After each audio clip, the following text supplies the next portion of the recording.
All right, all right, all right. What's up, y'all? What's up? What it do? What it do? What it do? Hey, man, you know what? Ah, it's your guy again, and welcome to another episode. Right, we're dealing with Haywood's Pool and Spa. Uh, this is our live podcast, y'all. We podcasting, and we live. We live. All right, so notification just went out. That's pretty cool. That's pretty cool. All right, so um, y'all give me a minute. Let me cue this thing up. Today we're going to be talking about the efficiency in swimming pool filtration. The efficiency in swimming pool filtration. All right, so got my article queued up.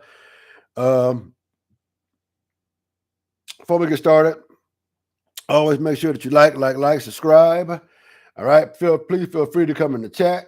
I got the chat right there. The chat is up. It's open, and man, I love to hear from you. It's going to be exciting one day when we get some folks to start coming in the chat.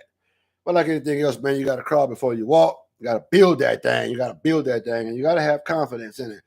I used to always say that you have to stay down long enough to see the magic happen.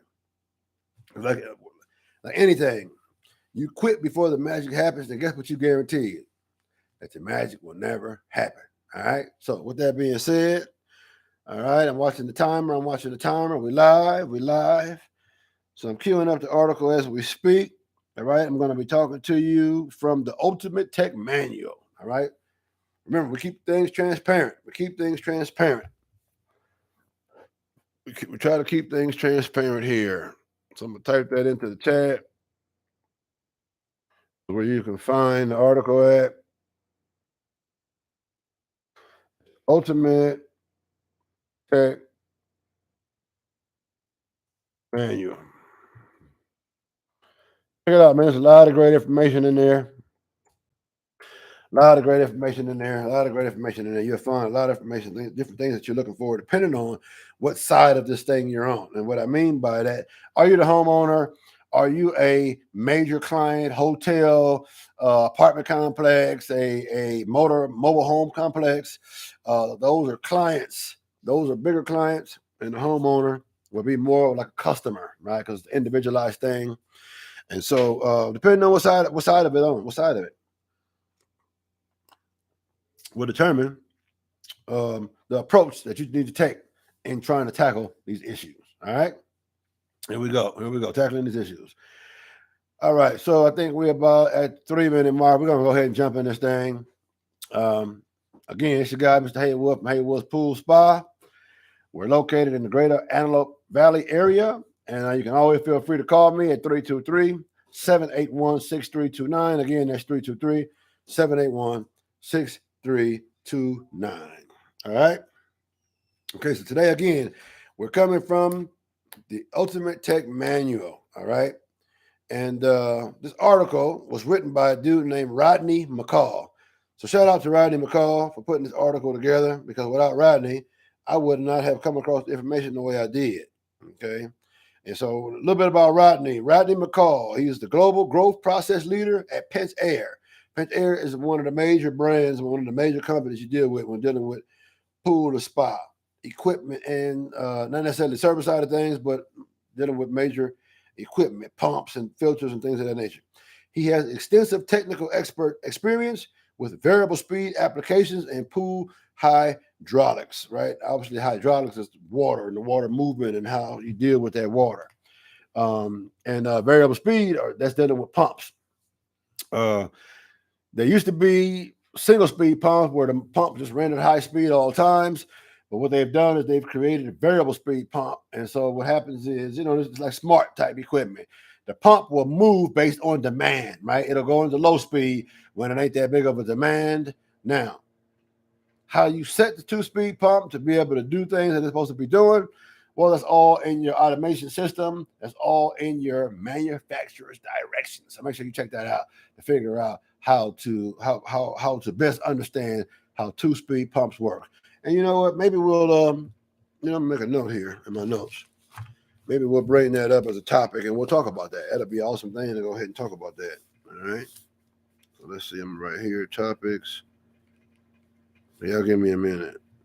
Future topics. Variable speed pumps. And I'm writing this down. It's neither here nor there because I guarantee you I'm going to come across it at some point, and it'll be something that we discuss. All right? So that's a little bit about the Ardner. Shout out to Rodney McCall. And boom, that's what it is. All right? So always watch for our videos at Haywood's Pool and Spa. In the future, I'll upload videos of me doing service work, videos of me at the parts houses dealing with the people, just so you can get a feel for how large this thing is. I know sometimes people think about, you see pool guys around all the time. Funny part about it is if you're not into that, before I go there, have you ever noticed prior to you buying a car, you never even noticed how many of the same cars drove up and down the street? Same color, same rims, same body package. Pretty interesting. So same thing in the pools. It ain't no different. Once I got into the pool game and started setting my sights on it, now everywhere I go, it's like I yell it out, pool guy. I be with the wife and kids, pool guy. And right away we notice. You look up and you see them little buckets in the back of the truck with the red tops, yellow tops, or you see those yellow crates with the little white half-gallon containers in them, a pole sticking out the back. So it's your pool guy. A lot of pool guys are nameless, nameless in a sense where they're not looking to build. It could just be a hustle for them, where they make extra money. The serious pool guy puts his name on the side of the vehicle. That's when you become serious. You see some pool guys with just poles and buckets, then you see the ones that's got them other things attached to a back of a tow hitch hanging off the back. And those are those automated systems. Basically, they got motors on them and or battery that operates it. And it's like self-contained without having to use the customer's pool filtration system to help filter out their stuff. It's a beautiful thing. It's pricey. But man, as you're making money, why not invest in the tools that make your job easier? Make sense? Makes sense. You know what? I wonder if I need to. Let me try something right here, y'all. Trying to figure out how to get just a tad bit more lighting. It's a little dark in my space. All right, so I think that's cool. You can see me just a little bit better without the light being directly in my face. But we're working on this thing, man. Like I said, in the beginning, I believe, like Dr. Boyce Watkins, shout out to Dr. Boyce Watkins, get started, man, and then you figure out how to upgrade later. Don't spend your time trying to spend $1 million thinking that you're going to be the hottest thing going. You don't even know if this thing going to work. Make it work first, then upgrade later. So once I make this thing work, then I plan on going through the OBS software, and I'll have external cameras, and I'll get my lighting better, and things will be a lot better. But in the meantime, this is what I got, man. I'm going to use what I got, all right? All right, so let's go ahead and jump into this thing. I think we're far enough in. Enough about Rodney, enough about myself. A little bit about myself real quick. I'm a pool service technician. And guess what? I'm brand new to this thing, to be honest with y'all. Brand new to it. I'm excited about it.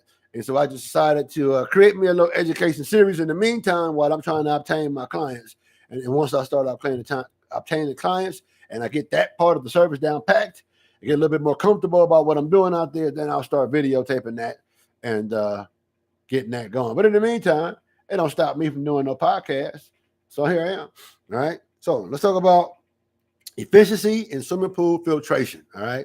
Choosing the right filter for a pool can go a long way towards saving customers money on electric bills. All right. Again, that's knowing how to properly size the filter, what type of media should be used, and so on and so forth. All right. All right. Here we go. We're talking about energy efficiency. Pumps usually take the main stage, okay, because that's what's pushing the water. A filter just accepts it and filters it, but the pump is really your heart of your system, okay? But filters also play an important role in conservation, all right? But before we can discuss why filter selection affects energy consumption, it's important to understand the role of resistance in the system. Very important, y'all, all right? So that's where we're coming from. So resistance, let's talk about resistance. Water encounters resistance as it moves through the skimmer. Now, if you want to know what the skimmer is, if you look at the side of the pools, you ever been hanging on the side of the pool, and when the water's going in and out, you got this little flap thing that keeps bouncing back and forth. On top of that is a little thing that you can open up, and sometimes you'll see bugs, people's hair bands and stuff swimming off in there. Some of the kids' toys. Well, that's what a skimmer is. Okay. Skimmer skims the surface of the water, so that everything floating on the surface will eventually make it to that skimmer. Okay, and then from the skimmer, water does whatever else it's going to do. All right, give me a second, please. Forgive me.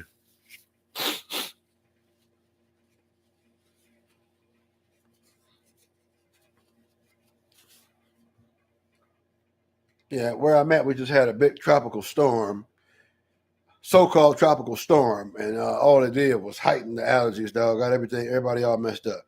All right, so water, here we go again. Water encounters resistance as it moves through the skimmer, fittings, pipe, pump, valves, filter, check valves, and heater. Okay? Resistance. Each one of these things is slowing the water down for whatever reason. The sum of these resistances is measured in feet of head. Something I never understood, right? Because I used to work around a lot of plumbers, but I never understood what that meant until I got into this pool thing. And even how to calculate for it. It's pretty interesting. Okay, so some of these resistances is measured in feet of head, which is the equivalent column of water that would cause the same resistance. Okay, the sum, I'm going to read that again because it threw me for a loop. The sum of these resistances is measured in feet of head, which is the equivalent column of water that would cause the same resistance. Okay. Consider that 1 psi equals 2.31 feet of head. If a filter gauge reads 23 psi, then it can be calculated that 23 times 2.31 equals 53.13 feet of head. Okay, you guys with me?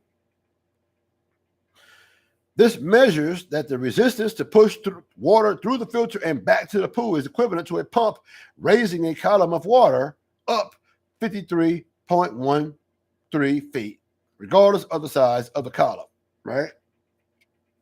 So the water pushing through a filter,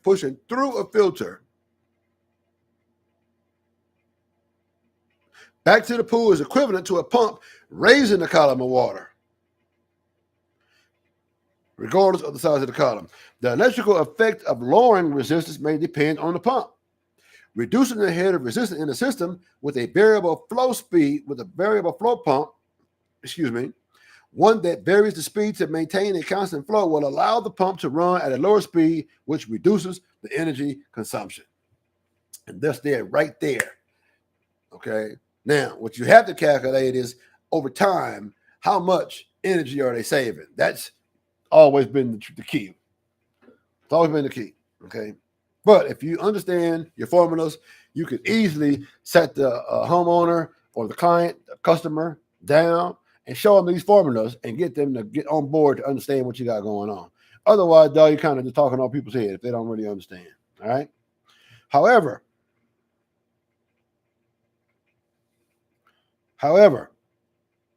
reducing the resistance in a system with a standard induction motor pump will cause the pump to move more water and consume more electricity. Okay. Reducing the resistance in a system with a standard induction motor pump will cause the pump to move more water and consume more electricity because it's not dropping down to a lower speed and moving slower to keep the same flow.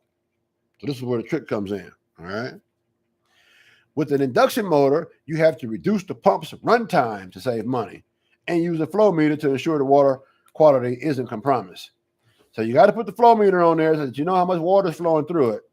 And then basically all you do is just reduce the runtime. So at a variable speed, it can run all the time. It's going to drop down to a low speed, which almost feels as though it's not running, but you're able to still keep the same efficiency. That's what the trick to that is. And if you want to know more about how that works, go ahead and Google variable speed pumps. And depending on which a lot of manufacturers out there. So depending on which one you go through, that will determine which manual specs that you're going to be reading. All right. So it's very, very important, guys. Very important. All right. In a very low head situation, Induction motor pumps, which have been traditionally designed for systems that operate in the 40 to 60 feet of head range, could run at the end of their pump curves very high flow and exceed the maximum amperage rating. I'm going to start it over. In very low head situations, induction motor pumps, which have been traditionally designed for systems that operate in the 40 to 60 feet of head range, could run at the end of their pump curve, at the very end of the curve, right? So let's imagine you got a curve. You want your pump somewhere down in here. You don't want that pump to be running at the end of the curve because now your motor is starting to overamp, which over amperage causes more heat, which means you're going to blow that motor. You're going to burn that motor, okay, sooner than need be. All right. This is most often seen with water features where the pump incurs little resistance and eventually overheats. Okay. So a good practice when installing a single speed feature pump is to perform an amp check and add resistance via a valve or other method to reduce flow to keep the pump from overheating. So this is pretty interesting because, like I said, I used to be in a different field, and what we would do, for instance, let's say we're working with a condensing system. A condenser is usually, if you got a house, single story or two story, most houses have a split system. Some people's houses have the air conditioning roof units that sit on top of the roof. Some of them have the system that may be in the garage or maybe upstairs in one of the master bedroom, and like the men's closet. It's never in the woman's closet. It's in the men's closet, which is the smaller closet. And that's how, okay, that's where it's located. But that part that's outside, or even if it's on the roof, sometimes we would do to force that motor to see if it can hold high heat, high temperature. We would actually cover up that fan on the top that's releasing that heat into the air. Cover up that fan and see, and then we can watch the gauges go up, and we can play with it to see how far it would go before it tripped, before it overheat. And then we can set our diameter. That's the way we set them, right? So in this case, it's the same thing, except for what you want to do is sort of restrict the flow. So you can add a valve in anywhere, a valve that you turn, and all you do is begin to turn it slow, slow, slow. There's an amp meter that you can use. I should have had one in front of me. I do have one that's out in the garage, but it's an amp meter. Basically, just a meter. It's got some clamps, like a clamp that opens and closes. With the push of a button, it kind of opens and closes. You would find the wires that come off the pump. Okay, most wires are in a sleeve or in a sleeve. Well, that one sleeve that comes off the pump with that plug at the end, if you was to strip the outer part and open it back, there's 3 wires in there, depending on whether you're using a single phase or a 3-phase system. Okay, should be single phase, should be 2 wires. If it's single phase 230, you may get 3 wires. If it's 480 3-phase, you're going to get them same 3 wires. All right, so. And then, don't quote me. Always check what I'm saying and go check for yourself. You may come back in and say, Mr. Haywood, man, use a fuller. Wait, man, I'll correct it. And then let's talk about it, right? I'm never afraid. I'm just giving out information, okay? And so, anyway, you take that clamp, you take either the black wire or whichever color wire, put it over that wire, let it hang, and then it'll start to read the amps. So then your motor will have a plate on it that tells you, like running amps, when it's fully loaded, right? It'll tell you that. So then what you do is you just reduce your restriction back to where it stays in between running and full load, and you're pretty much good, okay? But those are just ways that you can check. Like I say, adding valves or different methods to reduce the flow, okay? Because you want to make sure that pump don't overheat. Pump is the heart of the system. If the pump ain't pumping and the water ain't flowing, it ain't filtering, thus the chemicals ain't moving around the water the way it's supposed to. Okay. And whatever else happens based on the pump not pushing water. The heater ain't gonna come on because most time the heater has a check valve, a flow valve. That if that water ain't moving, a little paddle switch or something like that will not let you complete a full circuit. And therefore, the heater, it protects the heater, whether it's a gas heater or an electric heater, so the heater don't overheat and end up burning up.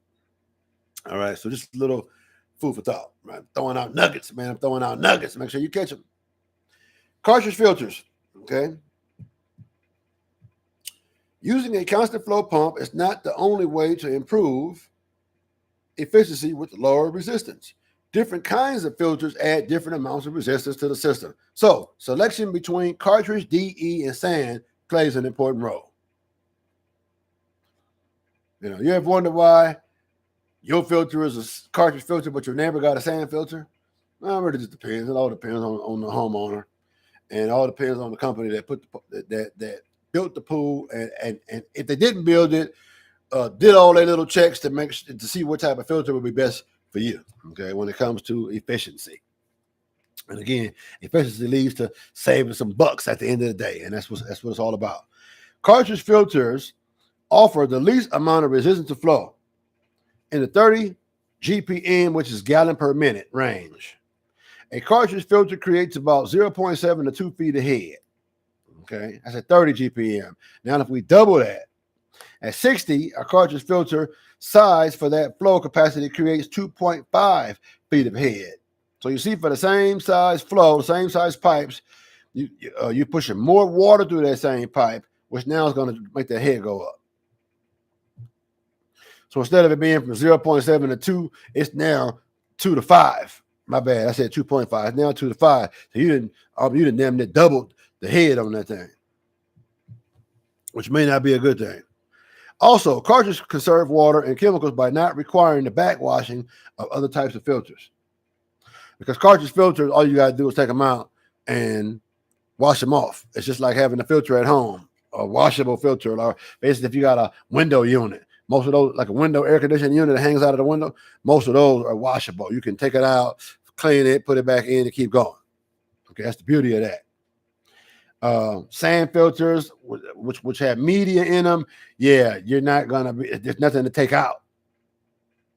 You have to backwash it, which basically means reversing the flow of the water, so that the element that's stuck to the filter, you can push it back out and then down to some type of sewage or drainage system. Anyway, make sure you check with your local codes, find out how that's properly done. Now, the other advantage of cartridge filters is that they offer more square footage of filtration area.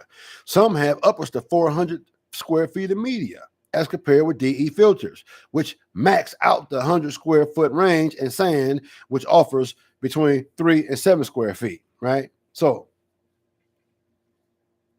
if you're looking at, now just looking at those numbers right there, the square feet of media, which means the bigger the media, the more it's going to filter. So to me, it makes more sense to go with a cartridge filter.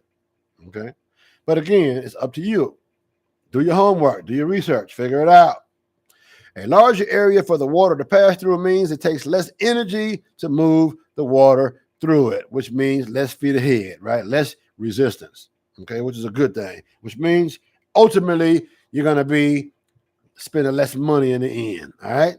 Beautiful thing. Also, the resistance to flow increases at a slower rate because it takes more dirt to reach an accumulation level that reduces flow. So that's pretty awesome. That's interesting. Now, we go to DE and sand filters. Most DE and sand filters add resistance to a system by requiring a backwash valve. So there it is, another valve. However, not all backwash valves are created equal. Multi-port valves create much more resistance to flow. In fact, California's Title 24 has banned 1.5-inch multi-port valves from use. Okay. Now, you want to know a little bit more why they banned it? I don't got that information for you right here, but make sure you check it out, right?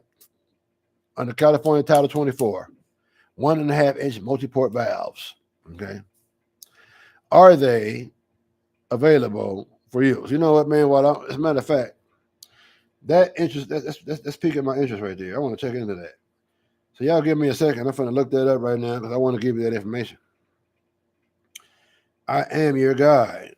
So we're going to type in Title 24, banned 1.5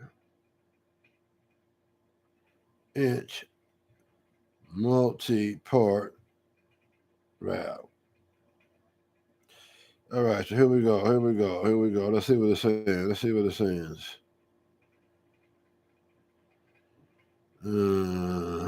And I think it has something to do with energy consumption.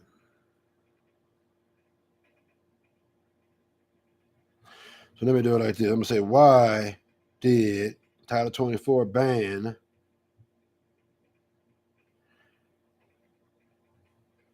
one and a half inch multi-valves? So let's see.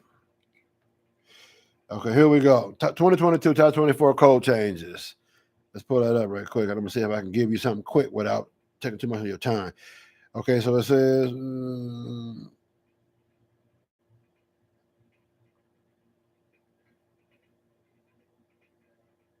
Okay, so it says something about in 2021, the triennial code adoption cycle. California state agencies reviewed the most recent edition of the National Model Codes and Standards and made amendments, okay, to the Title 24 code and regulations. All right. Let's see. Okay, it ain't really telling me. Okay, so no, you know what? See, it's probably plumbing codes. Okay, so no, it ain't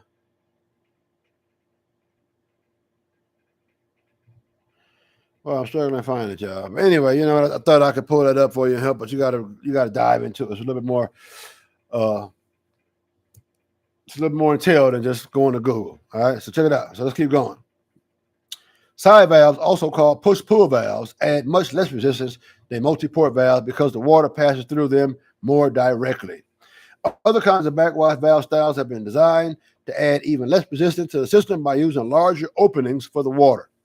The reliance of some DE filters, diatomaceous earth, on backwash valves to occasionally remove used DE from the grid is one reason DE filters are not always the most energy efficient. Of course, DE is great filter media when it comes up to fine particle removal. So that's okay.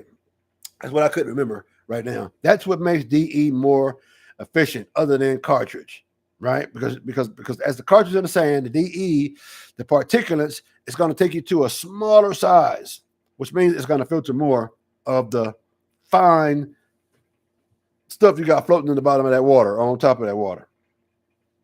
All right, which in turn can decrease the time it takes for you to always have to pull out your vacuum heads and get all the way down to the bottom of that water and vacuum that pool out. Now once it gets down to the bottom of the pool, then quite naturally the filter doesn't work off the bottom. The filter comes off the top from the skimming. So once it's pushed down that far and it falls to the bottom, you're gonna have to vacuum, but you know, it is what it is. In items of resistance, a DE filter without a multi-port valve creates about 1.5 to 2 feet of head at 30 GPM. GPM meaning gallon per minute. At about 3 feet for a 2-inch multi-port and about 7 feet of head for a 1.5-inch valve. Okay, at 60 gallons per minute, a DE filter creates about 5 to 6 feet of head plus about 12.5 feet for a 2-inch multi-port valve and 18 feet for a 1.5-inch valve. So I can see why, just in that right there, why they got rid of that 1.5-inch valve, and they possibly made you go up to a 2-inch, because right there, it's going to lower the head. Some builders choose to install DE filters without multi-port valves to reduce resistance, which requires that the DE filter be taken apart to remove the used DE. These filters may present a good alternative for customers who want the polish of DE with the energy efficiency and maintenance of ease of cartridge. Of the 3 filter designs, sand adds the most resistance to the system. Most residential applications include a multi-port valve, and moving that water through the multi-port valve and then down through the sand bed requires the most pressure. For the sake of comparison, a residential sand filter, let's just say 3.4 square feet of filtration area, without a multi-port valve creates about 3 to 4 feet of head at 30 gallon per minute and adds about 3 feet with a 2-inch multi-port valve. Now, we raise that GPM to 60. The same sand filter adds about 11 feet of head plus 12.5 feet more for the 2-inch multi-port valve. Okay, so however, sand is the preferred method for filtration for many pool service professionals. Okay, for whatever reason. Sand filters are the quickest and easiest to clean during routine maintenance, even though they have to be cleaned more often than large cartridge filters, because the cartridges have to be pulled out, taken apart. you have to rinse them off, and then you have to treat them before you put them back in. Now, if they're large filters, the bigger the filters, oh my God, just the more work it is. Sand filter, all you're doing is basically doing a little bit of backwashing. Boom, reverse the flow. You're gonna wash the little sight glass. Once the dirty water clears up, boom, put the flow back to the opposite direction. You can reverse it, then rinse it, and then put it back on regular service, and you're good, as opposed to having to open that thing up and pull them cartridges out, put them to the side, hose them down, or if the pool house or the customer or the client ain't big enough where they got a door that locks behind it, where they keep the filters out of the element, you're going to have to ride around with extra filters so that you can throw clean ones in. That way that keeps you moving. Otherwise, it's a lot of time sitting there trying to hose those things off. All right. So that's what the difference is. Now, let's weigh your options.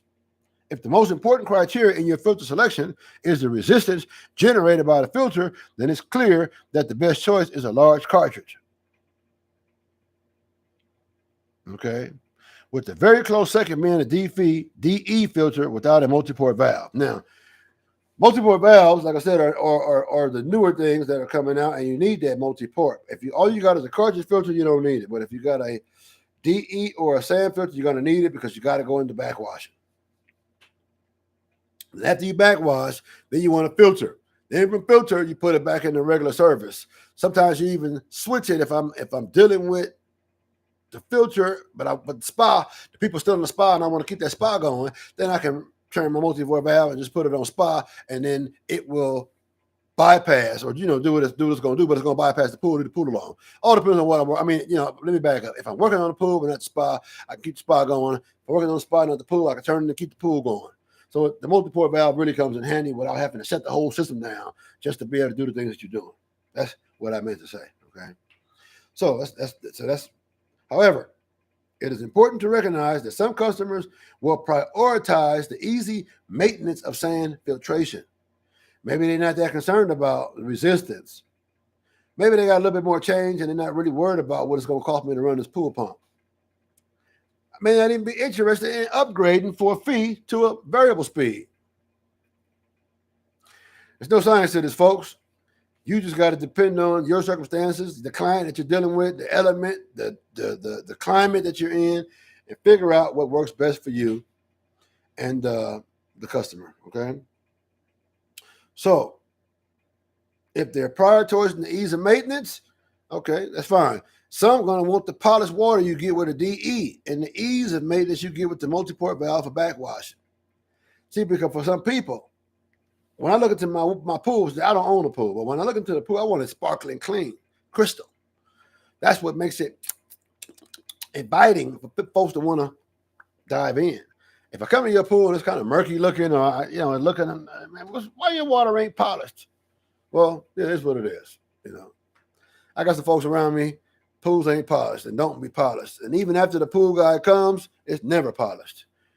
So, but that's just me without putting no names out there. I'm not a name dropper. I'm not into talking bad about people. I just make observations. And you have to be very observant to see what's going on and see what other guys are doing to figure out what best works for you. All right. So, boom. So you got to figure out what's more important to the customer, and that's always what's important. Because if it ain't saving money, then you do what they need to do. Do what they need to do. It's not going to affect you now. It doesn't even matter. But if they're into energy efficiency, then that's when you bring up the variable speed pumps, and then you make a note to them. Hey, man, maybe you may want to change the filter that you got so that we can reduce some of the resistance in the lines. Thus, the pump doesn't have to work as hard. Which, boom, resistance. It's immediately equals money, right? Because the pump has to work harder. So ease the pressure off the pump, save some money. You want clarity of water, crystal sparkly clean. It's up to you, right? You figure that out, okay? Now, as with any equipment choice, the key thing about filter selection is to understand the pros and cons of each option and give your customers the best advice possible. Remember, it's all about rapport. If they hire you, it's because they want to be able to trust you. You sold yourself as being a hell of a technician, all right, that knows what he's doing. He or she, forgive me, because there are females out there. There are beautiful women out there that are doing this thing too. And beautiful, I just mean by heart and spirit, and have the desire to get the job done right. You want to be able to give the best advice possible. So always remain transparent. Hey, man, like I do in my podcast, I even tell you where to go find information so that you ain't got to believe me. Go look at it for yourself. You can create a podcast behind mine where you speak on the same information. It's up to you. It's just information, guys. It's being regurgitated. Somebody wrote the article, okay? The newspaper didn't write it. An author, there's somebody who wrote it. Newspaper liked it, proofread it, put it in their paperwork. They even tell you when it was published. Okay, and that's all just for transparency, to let you guys know that we ain't trying to hide nothing. I don't want to be your pool guy because I'm just back there playing in the water and charging you money. I got a family to feed. You got a family that you want to entertain. And together, we're gonna make sure that your family, friends, guests have the best experience in that pool on this side of California. All right. So with that said, man, this video is done. It's over. I don't see any questions in the chat, so we're gonna go ahead and move on. Like always, man, it's great to have you here. You could have been anywhere else, but you decided to hang with Mr. Haywood and talk some pool and talk some pool knowledge, right? In other rams, they say spit that ism, and that's what we're here doing, y'all. All right, so make sure that you like, subscribe, thumbs up, thumbs up, thumbs up. Help put us in our algorithms to keep us fresh in the feed, y'all. As usual, like I said, you could have been anywhere else. I love you to life. See you at the next pool.